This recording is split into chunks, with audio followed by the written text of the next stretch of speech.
people used to be admitted to insane asylums. Women were. Yeah, I'm sorry. It was easier to admit a woman if the husband requested. That was like an admitting diagnosis, is that the husband wanted it, right? She was just trapped there. Yeah. So do you know what else they would do at the husband's request? No. A lobotomy. I'm not really surprised at this point. Yeah.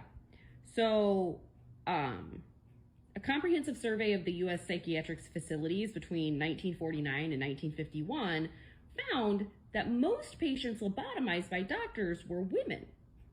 In the United States, overall, 60% of people who were lobotomized were women, but the majority of people in insane asylums were men. But 60% of lobotomies in the U.S. Okay. 74% of lobotomies in Canada, and Freeman and Watts, who are the people who invented lobotomies, essentially, 75% of their patients were women. Most patients lobotomized by doctors were women. Why was this? Well, at the time, when women, they were expected to be calm and cooperative, attentive to domestic affairs, and definitions of mental illness were culturally bound. Because they didn't want to be that, culturally they were seen as insane. Culturally they were seen as having mental illness that needed to be fixed. And this particular surgery, lobotomies, rendered female patients docile and compliant. And so it was kind of considered a cure for independence. So in 1937, Freeman and another surgeon named Watts published about lobotomy's benefits.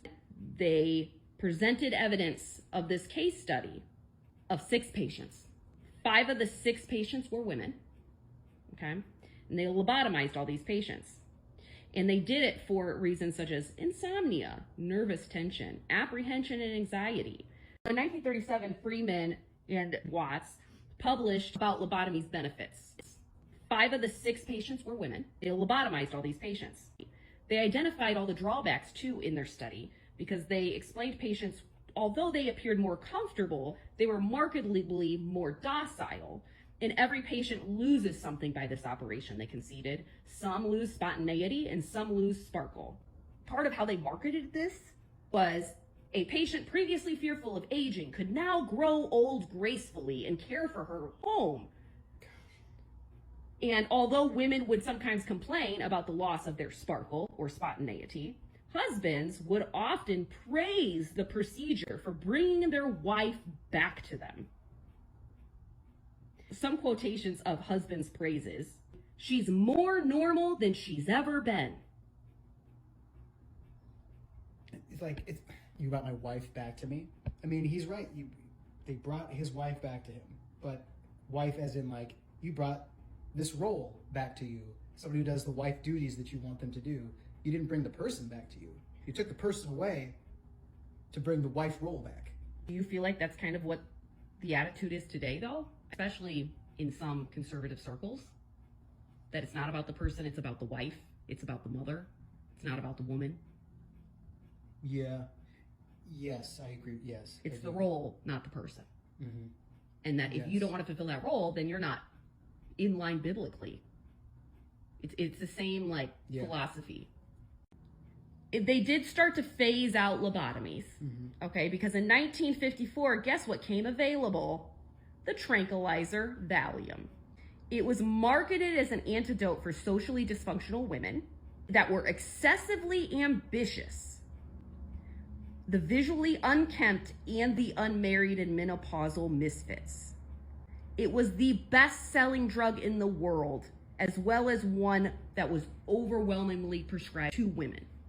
It's a strong medication. What does it do exactly? Like, I know of it. It's a tranquilizer. It knocks you out, essentially. So, like, they use it to sleep? No, they use it to function throughout their day so they're not mentally present.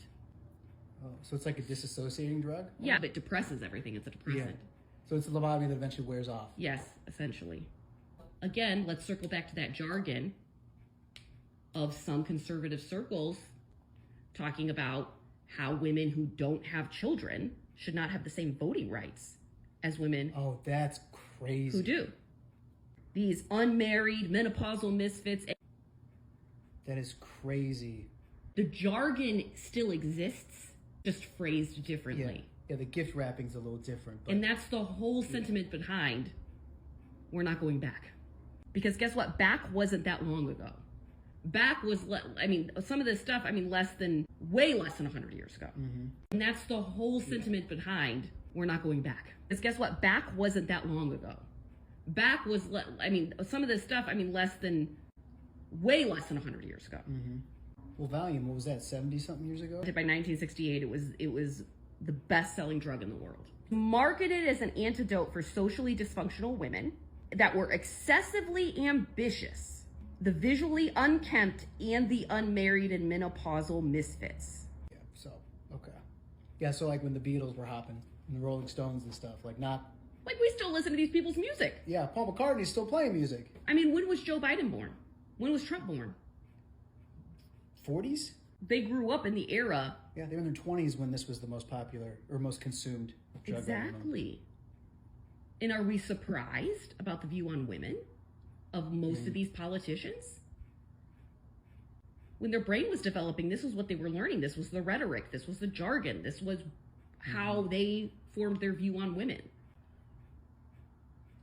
Yeah. It wasn't until 74 that women couldn't even open a bank account.